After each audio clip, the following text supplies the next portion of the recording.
Hi అండి, నమస్తే. నేను మీ స్వర్ణ. రైస్, రోటీ, చపాతీ దేనిలోకైనా కానీ ఎగ్ కర్రీ రొటీన్గా కాకుండా ఈ రెండు ఆకుకూరలు వేసి చేయండి. టేస్ట్ చాలా బాగుంటుంది.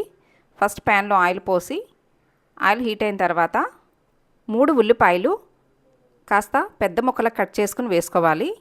మగ్గితే సరిపోతుంది ఉల్లిపాయలు. ఇప్పుడు ఇందులో 2 పచ్చిమిర్చి వేసి ఇవి కూడా మగ్గిన తర్వాత స్టార్ ఫ్లవర్ 1, 2 యాలకులు, 2 లవంగాలు,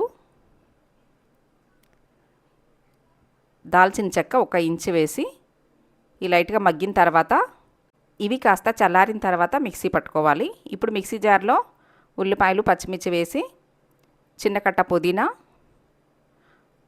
1 పిడికెడు కొత్తిమీర వేసి కొంచెం నీళ్లు పోసి ఇలా మెత్తగా మిక్సీ పట్టుకోవాలి. చూడండి, ఇలా మిక్సీ పట్టుకుంటే సరిపోతుంది. ఇప్పుడు ప్యాన్లో 2 స్పూన్లు ఆయిల్ పోసి ఆయిల్ హీట్ అయిన తర్వాత మనం మిక్సీ పట్టుకున్న ఈ పేస్ట్ వేసి పచ్చివాసన పోయేంత వరకు ఆయిల్లో బాగా వేయించుకోవాలి. ఇలా వేగిన దాంట్లో కొంచెం నీళ్లు పోసుకోవాలి. చాలా తక్కువ టైంలో ఈ కర్రీ ప్రిపేర్ చేసుకోవచ్చు. ఇప్పుడు అంతా ఒకసారి కలుపుకుని ఇప్పుడు ఇందులో రుచికి సరిపడా సాల్ట్ వేసుకోవాలి. సాల్ట్ కాస్త తక్కువే వేసుకోవాలి. గ్రేవీ కాస్త దగ్గర పడ్డ తర్వాత ఉడికించుకున్న ఎగ్స్ వేసుకోవాలి. మధ్యలో ఘాటు పెట్టుకుని ఎగ్స్ వేసుకోవాలండి. ఎగ్స్ మన ఇష్టం, ఎన్నైనా వేసుకోవచ్చు. ఇప్పుడు మూత పెట్టి ఒక 5-10 నిమిషాలు ఉడికించుకోవాలి. చూడండి, ఇలా ఆయిల్ సపరేట్ అయితే సరిపోతుంది. ఇలా ఉడికించుకోవాలి.